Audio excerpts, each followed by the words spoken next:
Good afternoon, ladies and gentlemen. My name is Sarah Herzon, and I'm a first-year student here at Dakota County Technical College. I'm in the Heavy Construction Equipment Technology program, and I'm working towards my associate's degree. I grew up in Eden Prairie and graduated from Minnetonka High School in 2018. Sorry, my bad.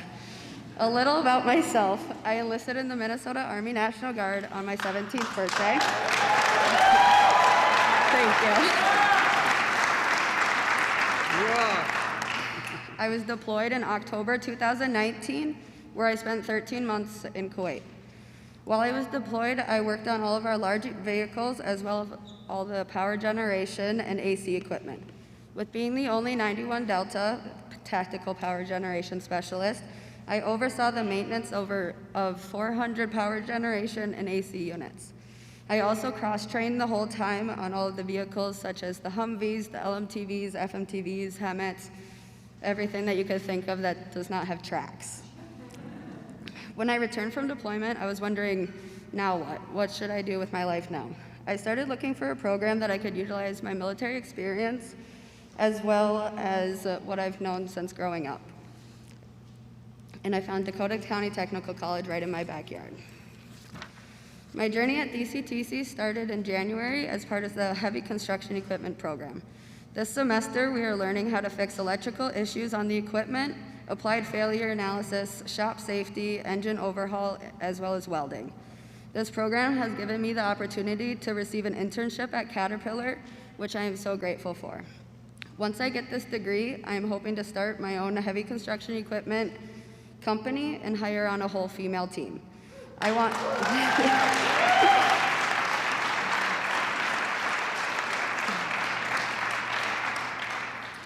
want to serve as an example for other women that we too can be in the trades. With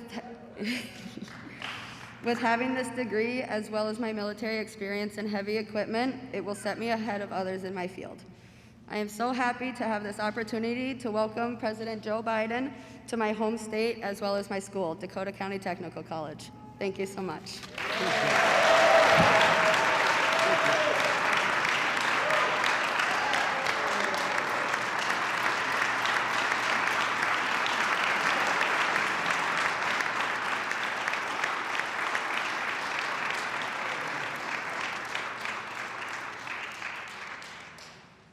Whoa. Sarah, thank you for the introduction. I was saying to Sarah in the back, because when I was Sarah's age, the idea that I'd be standing waiting to introduce a president, no matter who it was, I would find a little daunting. And I was trying to reassure her, but obviously she didn't need any reassurance whatsoever. Zero. And thank you for your service to the United States military. Yeah, thank you.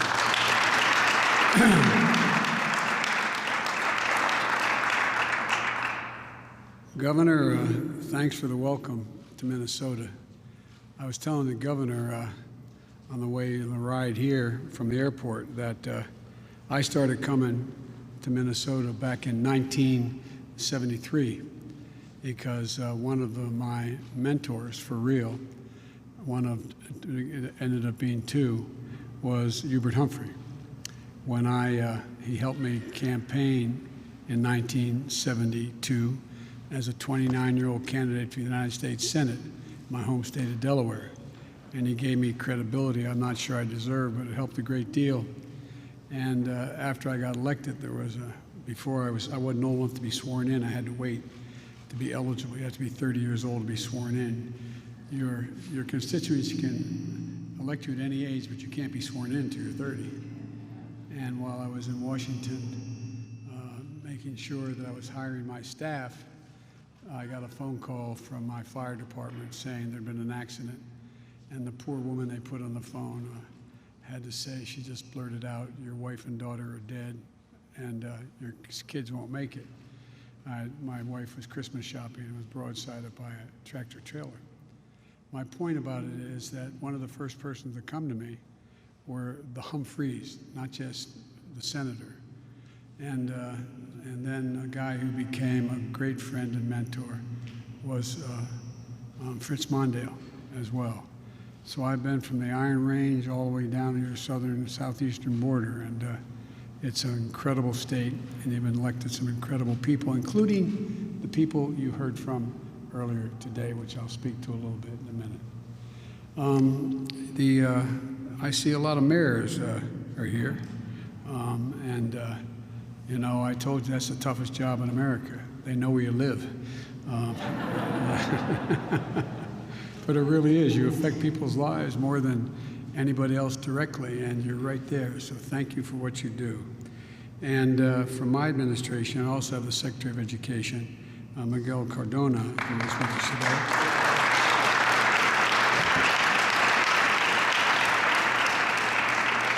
He served in Congress for a long time, and I'm delighted for him being here.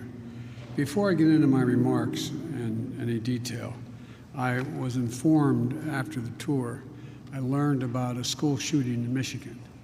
We learned, as we learned the full details, my heart goes out to the families enduring the unimaginable grief of losing a loved one. Apparently, there were somewhere in the order of 9 people shot, and several, or 3, I think, are dead.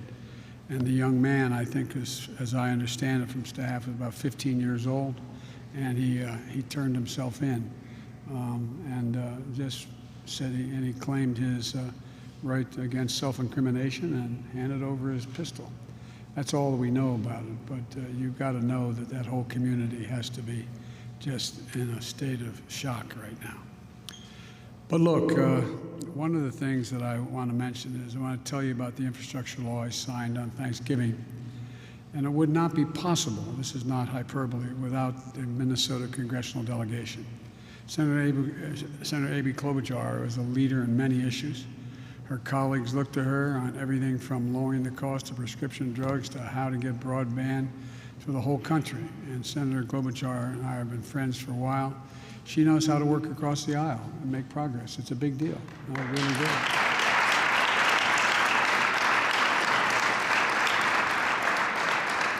And not only do her colleagues call for advice, her president calls her for advice. And you know that's true. And Senator Tina Smith, she's also led on making sure that Minnesotans and all Americans get access to high-speed internet. Senator Smith is making sure that the infrastructure and Build Back Better investments are going to help fight both the causes and the effects of climate change. And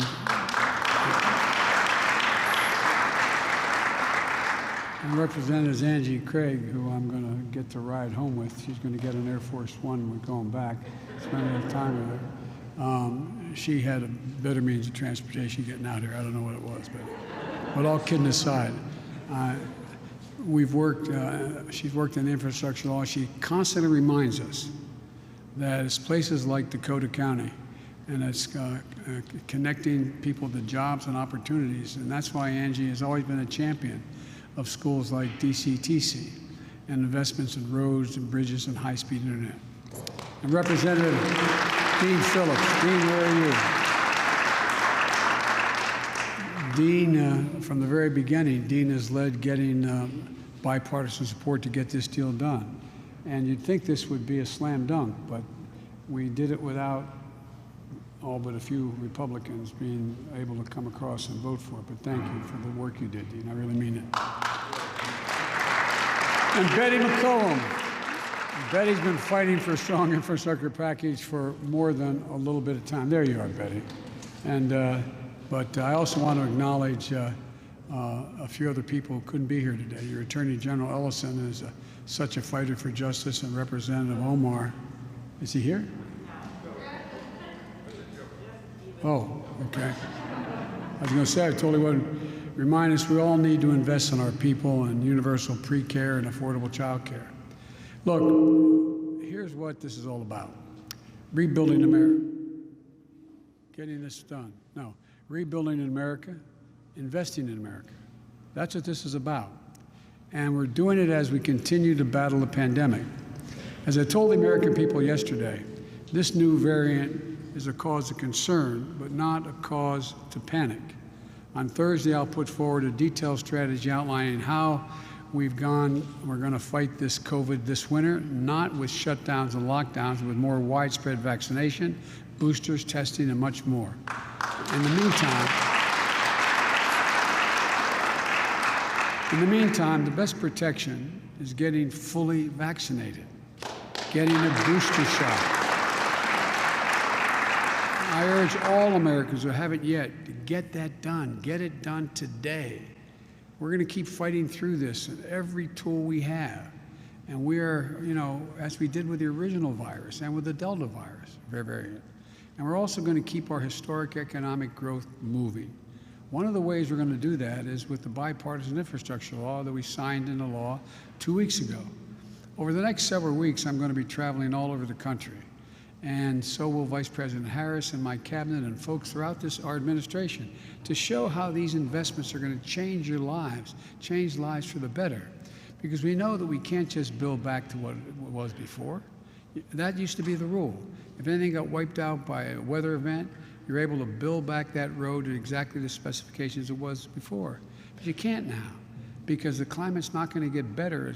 Hopefully we're not going to get worse, but you're going to have to build that road a couple feet higher. You can't build it back to what it was. You can't replace those high power lines that come down with the same kind of construction. They have to be built so they're more resilient. So that's what I mean when I say build back better. It's necessary. And schools like DCTC are going to help us do just that. Places like this, we're going to train the next generation of workers to do the jobs that my infrastructure law and our Build Back Better Act are going to put into even greater demand. We're going to need more qualified people. And we're talking about students learning how to repair electric vehicles and battery drivetrains, which our major auto manufacturers say will be 40 to 50% of all vehicles in the United States of America by the year 2030. Becoming line workers will need to modernize our electric grid, and commercial electricians who can help us install 500,000 electric vehicle charging stations. We're going to put in, including along the highways we're building, so you never have to worry about running out of power. You'll be able to travel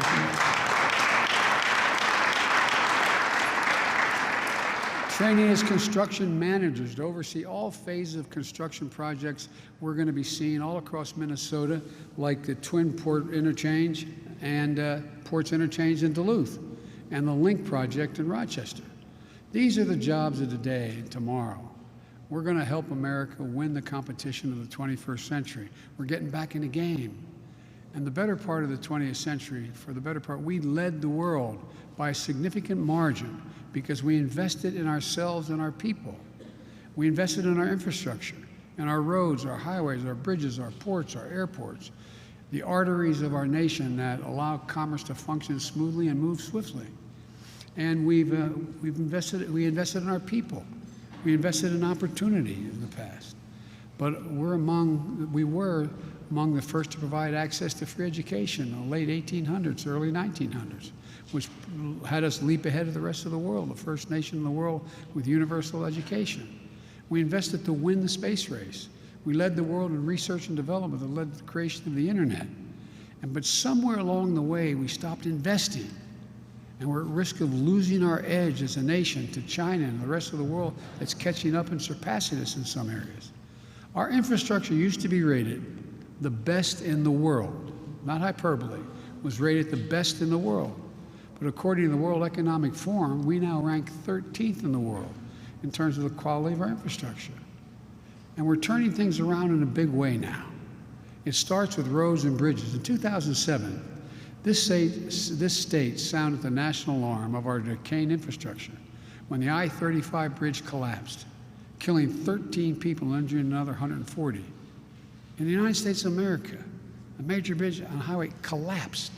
This is America, for God's sake. And we know about our infrastructure problems. We've known it for a long time. Now we're finally doing something about it. No more talking. Time for action. Time for action. Folks, this law makes significant investments in our roads and bridges, and the largest investment in nearly 70 years. Fixing so many of the 661 bridges, nearly 5,000 miles of highway here in Minnesota, just Minnesota, that are in poor condition. Those decaying roads cost Minnesota drivers an extra $543 a year in gas, repairs, and longer commute times. Every family. That's $543 in hidden taxes for Minnesota families. And by the way, we might even be able to get something done fixing County Road 42 train crossing. We have one in Delaware. We have a train crossing what used to be the General Motors plant. I've counted as many 142 cars sitting there for about 10 hours waiting to cross. No way out. Look, this law includes the most significant investment in passenger rail in the past 50 years and in public transportation ever. And here in Minnesota, it means replacing transit vehicles that are past their useful life, switching from diesel to electric, getting more people where they have to go, safer, faster, and cleaner. And it means more projects like the Orange Line, which is having its grand opening on Saturday and is connecting communities all along I-35 West with bus rapid transit, making it easier and faster to commute from Burnsville to Bloomington, to Richville, to major job centers in downtown Minnesota, in Minneapolis, Minnesota, the corporate headquarters like the U.S. Bank and Best Buy and Target. It's going to change things. This law invests $42 billion to modernize our ports and our airports. The Port of Duluth is the largest port in the Great Lakes, or the Minneapolis-St. Paul Airport, one of the busiest airports in the Midwest. Making it easier for companies to get goods to market, reducing supply chain bottlenecks, lowering costs for families, making sure that what you need gets to your ships, your trucks and trains, and eventually your home on time. Of course, that's not all this law achieves. The law will start to replace 100% of the nation's lead pipes in the United States American services.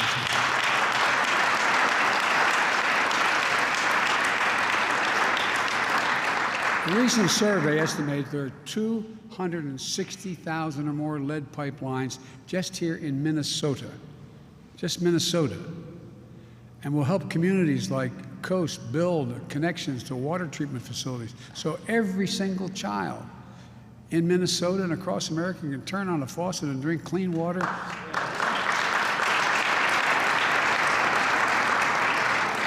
Without their parents worrying about how forever chemicals, you ever think you'd hear that phrase 20 years ago, forever chemicals, are in the ground, how they're impacting on the health and well-being of the population. Folks, this is the United States of America, for God's sake. This is long overdue. We're going to need tens of thousands of plumbers and pipe fitters to do the work, and they'll get paid a prevailing wage with benefits. And the ability to build a middle-class life. The law is going to make high-speed internet affordable and available everywhere in America and create jobs laying down the broadband lines. Today, 12% of Minnesotans and households don't have internet subscriptions. And in some places, there's no broadband infrastructure at all. This law is going to make high-speed internet affordable and available everywhere in Minnesota, urban, suburban, and rural. Over $20 billion. In the 21st century in America, no parent ever should have to sit outside a fast food restaurant to be able to hook up to the internet so their child can do their homework online. Think about that. The law also builds up our resilience against extreme weather events, which Minnesota is no stranger to, like wildfires this summer in Superior National Forest that sent smoke into the Twin Cities, and tornadoes that touched down in Burnsville and Apple Valley in September, or the heavy rains that have closed roads and contaminated wells in this area in the past. Nationally, last year, extreme weather cost the United States government $99 billion, just last year. I was out when those forest fires out in California and Nevada, in that area, and it's astounding. More timber and homes and business have been burnt to the ground this past fire season than the entire square miles of the state of New Jersey from New York City all the way down to Cape May. That's how much burned to the ground. Nothing there. I flew over in helicopters. Nothing. And you see reservoirs down 40, 50, 60 feet. worrying about whether the Colorado River is going to continue to flow. This is dire stuff, but all within our capacity to deal with.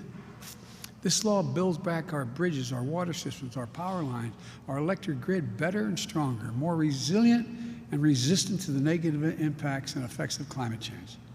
So few Americans will be flooded out of their homes or lose power for days and weeks after a storm. Down in Louisiana, I have with me, who now works with me and handles a big chunk of what I have to do, former chairman of the Black Caucus in the Congress, Cedric Richmond. Yeah. Cedric had me down in Louisiana, New Orleans. That storm that hurricane went through had high wind peak at 178 miles per hour. But you know what?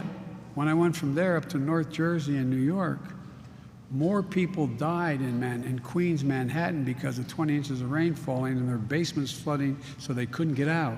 More people died there than did in the hurricane in New Orleans. Folks, there's so much more in the law. Most of all, this law does something truly historic. It's going to help rebuild the backbone of this nation.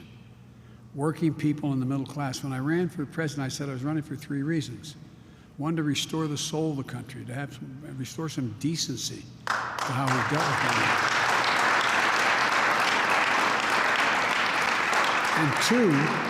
them. And two, to rebuild the backbone of the country.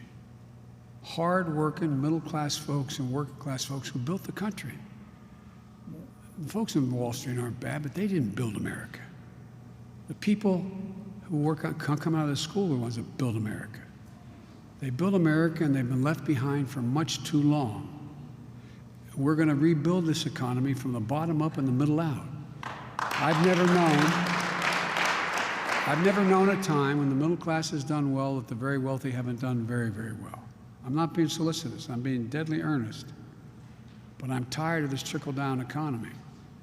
I'm tired of it. This is a blue-collar blueprint to rebuild America. And the only way this works is if the blue-collar Americans do the building. And that's the only way it's ever worked. And we're going to do it again. Mark my words. Mark my words. The same goes for my plan to build back better for our people. For example, the cost of a 2-year degree in Minnesota is nearly $6,000 a year. Over a third of the students at DCTC receive Pell Grants. My Build Back Better plan is going to increase the maximum Pell Grant award by another $550 to make it more affordable. We're going to invest an unprecedented $10 billion in job training programs at schools like this one, and expand registered apprenticeships and pre-apprenticeship programs. And very importantly, this bill will deliver universal preschool to every 3- and 4-year-old in America. Folks, one study found that the low-income children participating in a preschool program were 47% more likely to go on and earn an associate or a higher degree after getting through 12 years of school without problems. We have to build the foundation for success. My wife, Jill, is a community college professor and has been for some time. She always points out any nation that out-educates us is going to out-compete us. It's a simple proposition. Look what the rest of the world is doing. Look what the rest of the world is doing. China is investing billions of dollars in early education. I can go down the list. Look, this Build Back Better plan is also going to ensure that parents can afford child care. And the child care workers can actually get a raise they deserve and more education. If you're paying $14,000 for child care like a lot of Minnesota families do, my Build Back Better plan is going to make it a giant difference in your life, because your child care costs will be capped at 7% of your income. 7%. That's it. 7% of your income. That's going to make a huge difference for the economy overall, but for millions of workers who had to drop out of the workforce, not because they wanted to, but because they couldn't find available child care, especially the 2 million women who left the workforce during this COVID crisis. If you're one of the millions of Americans paying too much for insulin, My Build Back Better plan is going to change that as well, because we're going to lower prescription drug costs. And that means you won't pay more than $35 a month for your insulin. It's important not only from a health standpoint, from a standpoint of personal dignity.